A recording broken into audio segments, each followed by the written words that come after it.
Buenas noches y bienvenidos a Meditando en el Monte. Hoy es lunes 17 de julio, iniciamos una nueva semana de la mano de Dios. Damos gracias por eso, así que yo los voy a invitar a que oremos, démosle gracias a Dios por esta semana y hagamos la meditación que tenemos para esta noche. Señor, te damos gracias en esta noche por una nueva semana que nos has permitido iniciar hoy, que sea una semana de tu mano, que podamos seguir caminando contigo, que tú nos bendigas en nuestra labor, en todo fruto de nuestras manos, Señor, en nuestros trabajos, en los estudios, aún en los que todavía están en vacaciones, disfrutando, que tú también les bendigas en una nueva semana, que tú estés con ellos. Señor, bendice, en esta noche te pedimos para nosotros, bendice tu palabra, bendice la meditación que hacemos de tu palabra. En el nombre de Jesús te lo pedimos. Amén. Bueno, la meditación de esta noche está en el libro de los Hechos, Hechos capítulo 17. En Hechos capítulo 17 nos narra la historia de Pablo en 3 ciudades diferentes y vamos a hablar de una de ellas, de pronto una de las más famosas y uno de los discursos más famosos de Pablo en el libro de los Hechos, que va a ser en Atenas.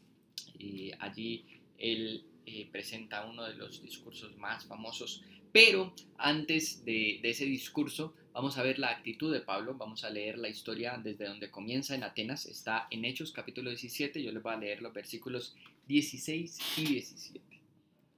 Mientras Pablo los esperaba en Atenas, a Silas y a Timoteo, le dolió en el alma ver que la ciudad estaba llena de ídolos, así que discutía en la sinagoga con los judíos y con los griegos que adoraban a Dios, y a diario hablaba en la plaza con los que se encontraban por allí.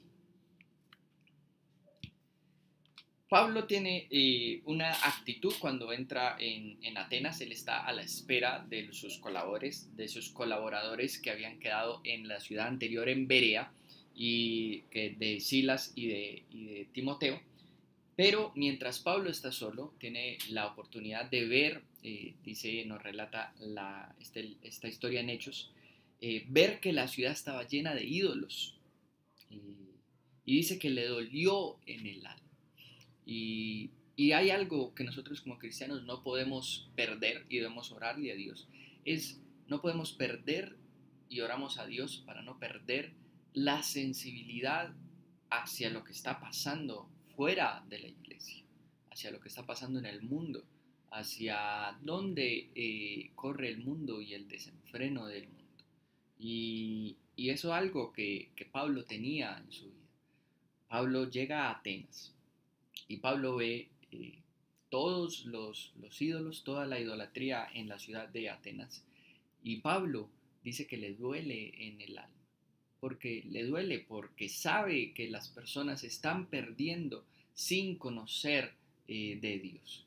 Entonces es inevitable para Pablo que le duela en su corazón lo que está sucediendo, lo que está aconteciendo. Y llama mucho la atención que es muy similar a lo que pasa en Mateo en el capítulo 9 con Jesús. Cuando dice que Jesús enseñaba, sanaba a las personas, hacía milagros, y dice que cuando se juntaban las multitudes, que Jesús veía a las multitudes sin pastores y que también se dolía. Nosotros también como cristianos nos debe de caracterizar esa sensibilidad por las personas que no conocen a Dios y que se pierden. A veces, obviamente en medio de pecado, pero nosotros muchas veces como cristianos, nuestra actitud es como de allá ellos, Dios los juzgará, Dios los condenará. Pero la actitud de Jesús en Mateo, en ese famoso pasaje, se conmovió, salió en su corazón porque ve la multitud que eran como ovejas sin pastor. Y la actitud de Pablo, de la que leímos aquí en Atenas, que le duele el alma al ver que la ciudad estaba llena de ídolos. Porque no solamente es gente que Dios va a juzgar, no es solamente gente que se está moviendo en su pecado, es gente que Dios también anhela salvar. Así como un día nosotros estábamos del otro lado, ¿cierto? De pronto del lado de esa multitud que no tenía pastor, como las vio Jesús, o de parte de esa ciudad llena de idolatría, como la vio Pablo en Atenas. Pero lo importante es no solamente esa sensibilidad, sino lo que se puede hacer con esa sensibilidad.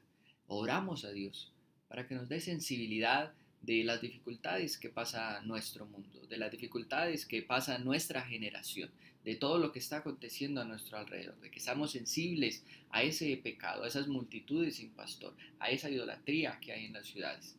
Pero lo que nosotros podemos hacer con eso, porque lo que Jesús empezó a hacer fue a enseñar, a sanar, a llevar la palabra y a llevar el conocimiento de Dios. Y lo que Pablo empezó a hacer. Entonces dice que iba a la sinagoga y buscaba, pues como nos cuentan en todas las historias de Pablo, primeramente a los judíos, iba a la sinagoga y discutía con ellos acerca de la palabra, pero dice que también a diario iba a la plaza con todos los que se pasaban por allí y les hablaba acerca de Dios. Hay una realidad de la que de pronto nosotros no somos tan conscientes. Somos conscientes, pero no nos atrevemos muchas veces a ser realmente conscientes de la realidad de que Dios es la verdad que el mundo necesita. Dios es la verdad que las ciudades idólatras necesitan, que lo que está sucediendo a nuestro alrededor necesita. Dios es la verdad que necesitaban esas multitudes sin pastor a las cuales vio Jesús. Esa realidad es a la que nosotros debemos despertar, es a la que nosotros debemos de actuar. Tenemos la palabra de Dios, tenemos la presencia de Dios en nuestras vidas y tenemos el conocimiento del Dios que puede salvar a esas multitudes sin pastor, a esas ciudades que se pierden en la idolatría. Entonces debemos de hacer como enseña esta historia cortica de Pablo en Atenas mientras esperaba a Silas y a Timoteo. Primero, la sensibilidad para ver las cosas que están pasando a nuestro alrededor, más allá, afuera de los muros de la iglesia. Y después, la capacidad de ir y decir, para estas dificultades que está atravesando el mundo hoy, Dios tiene una palabra. Con esta meditación en mente, yo le voy a invitar a orar. Señor, te damos gracias por tu palabra y por los desafíos que aún estas historias de tu palabra, esos desafíos a los cuales nos enfrentan. Señor, llévanos a no perder la sensibilidad y poder ver las cosas que pasan a nuestro alrededor y sentir esa misma compasión que sintió Jesús al ver a las multitudes. Sentir ese mismo dolor en el alma que sintió Pablo al ver la idolatría en Atenas. Y saber que de alguna manera el haberte conocido a ti en nuestras vidas nos ha dado una forma de hablar, nos ha dado una respuesta a las problemáticas del mundo, a todo lo que vive el mundo, a todo lo que quiere el mundo, Señora, al aborto, Señora, a la promiscuidad, al desenfreno, a la idolatría misma, a tantas situaciones que hoy vive el mundo. Saber que tu palabra nos ha llevado a tener una respuesta para eso. Ayúdanos no solamente a ser sensibles a esas realidades, sino a tener esa capacidad de actuar y de llevar tu palabra a donde más lo necesita. Señor, en esta noche bendícenos y una vez más te pedimos, bendice esta semana que iniciamos hoy para nosotros, para todos tus hijos. En el nombre de Jesús te oramos. Amén. Iglesia, que el Señor les bendiga, que tengan un buen inicio de semana. Hasta luego.